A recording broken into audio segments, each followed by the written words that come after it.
সিদ্ধান্ত দিছে, জৈত থাকে মোৰ ভক্ত উদাৰ চৰিত্ৰ, কীট পতংগকো কৰয় তেখনে পবিত্ৰ। এতিয়া আমি নামঘৰীয়া, আমি নামাচাৰ্য, আমি পাঠাচাৰ্য, আমি ব্যাখ্যাকাৰ, আমি সম্পাদক, আমি সভাপতি, বিভিন্ন বিষয়ভাৱ আমি লৈ আছোঁ, ভাগৱত পঢ়িছোঁ, শুনিছোঁ। শাস্ত্ৰই কৈছে জৈত থাকে মোৰ ভক্ত উদাৰ চৰিত্ৰ। বহুদিনৰ মূৰত আমি ফুৰিবলৈ গ'লোঁ ভাগিনৰ ঘৰত, আৰু ভাগিনে মোমাইদেউক পাই অতিশয় আনন্দিত। বোলে হেৰা মোমাইদেউ আহি ওলালহি আজি 2 বছৰ 3 বছৰ মানৰ মূৰত, কি হ'ব এতিয়া? সিদ্ধমুঠি সদায় সদায় খোৱাবানে কি হ'ব? ৰ'বাচোন, মোমাইদেউ আকৌ গাঁৱত নামঘৰীয়া নহয়, মোমাইদেউ আকৌ গাঁৱত প্ৰাথমিকত সম্পাদকৰ দায়িত্বত আছে, নামাচাৰ্যৰ দায়িত্বত আছে। কৃষ্ণ গোবিন্দ।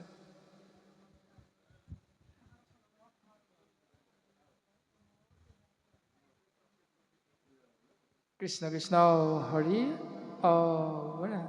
কৃষ্ণ গোবিন্দ।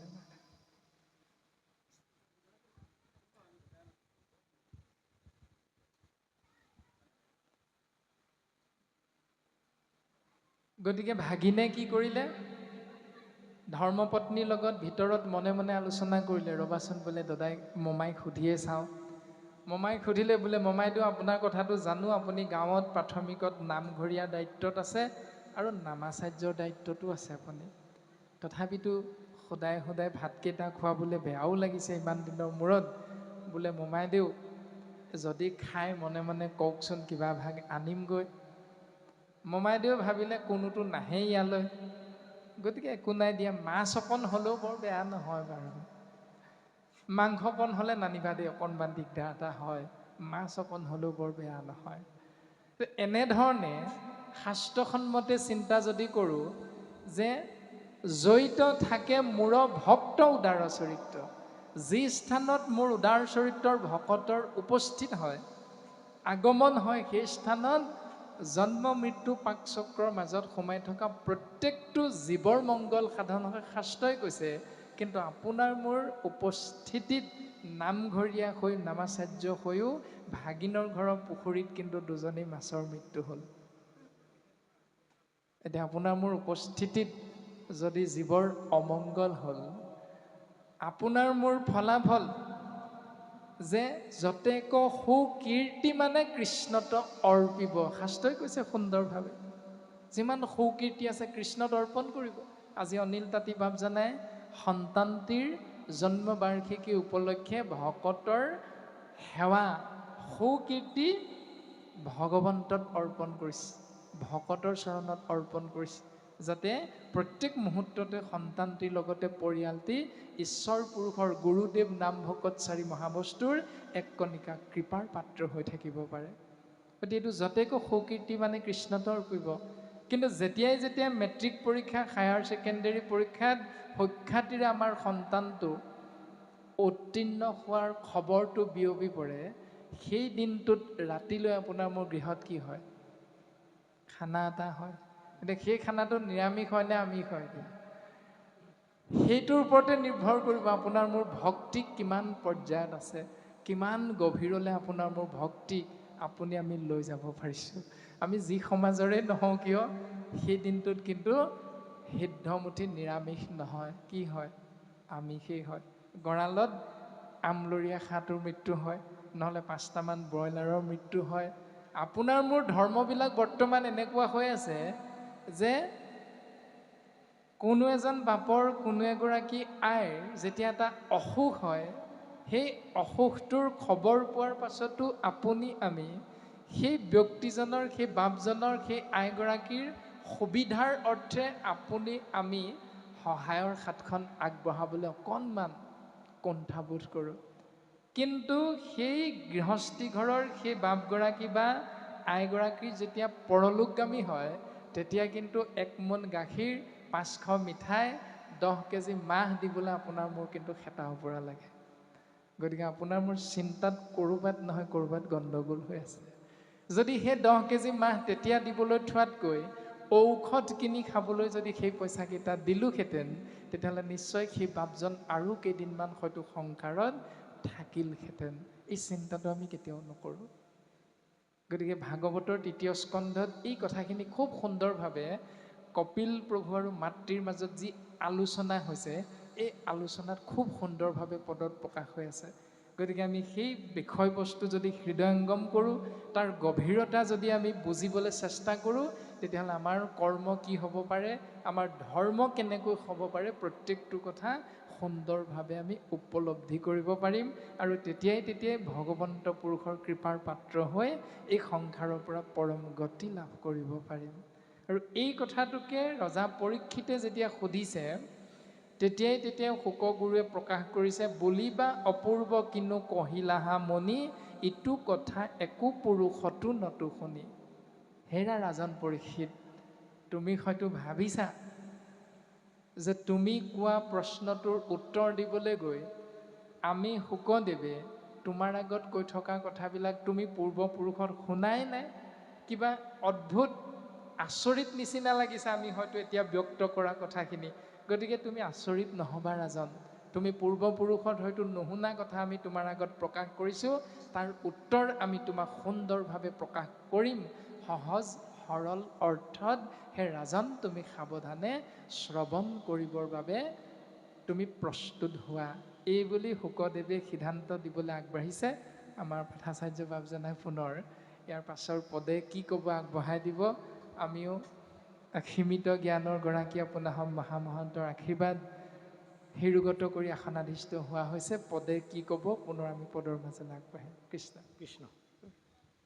বলিবা পূৰ্ব কিনো কহিলাহা মণি, ইটো কথা একো পুৰুষতো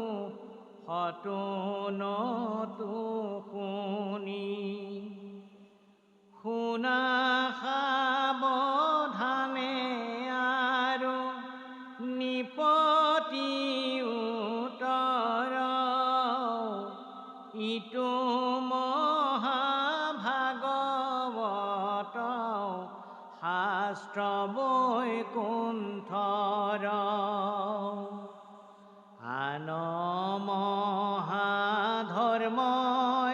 একে নামেহে প্ৰখ্যাত, শ্ৰৱণ মাত্ৰকে কৰে কৃষ্ণক সাক্ষাৎ।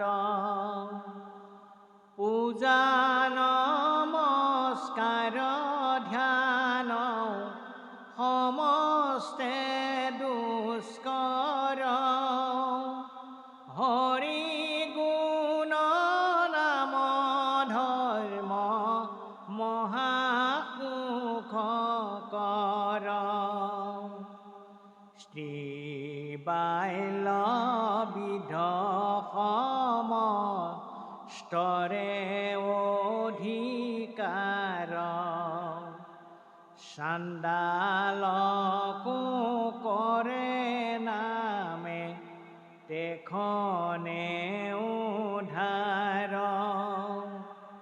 কলিৰ সন্ধ্যাত মই পহিলো প্ৰীতিত,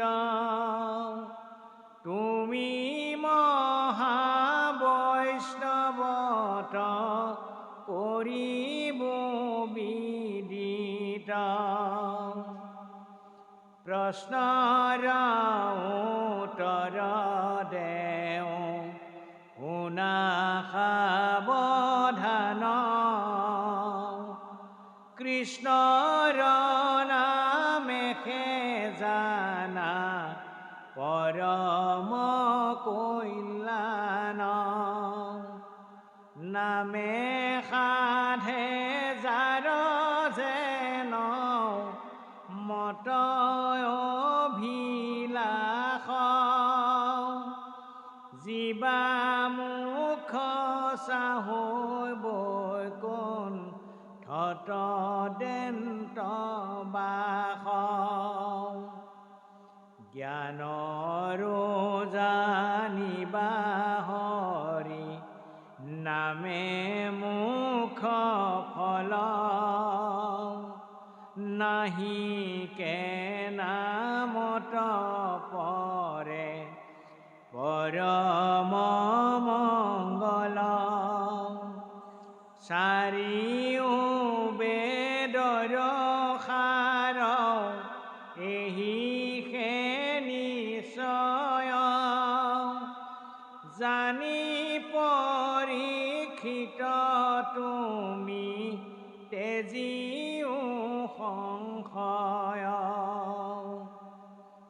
অল্পকালে সাধে সিদ্ধি কৃষ্ণৰ ভকতি দুই দণ্ডে পাইলা গতি খটাংগনি পতি দানৱ গণক জিনি নিপতি পূৰ্বত দেৱতাক ৰক্ষা কৰি আছিলা স্বৰ্গক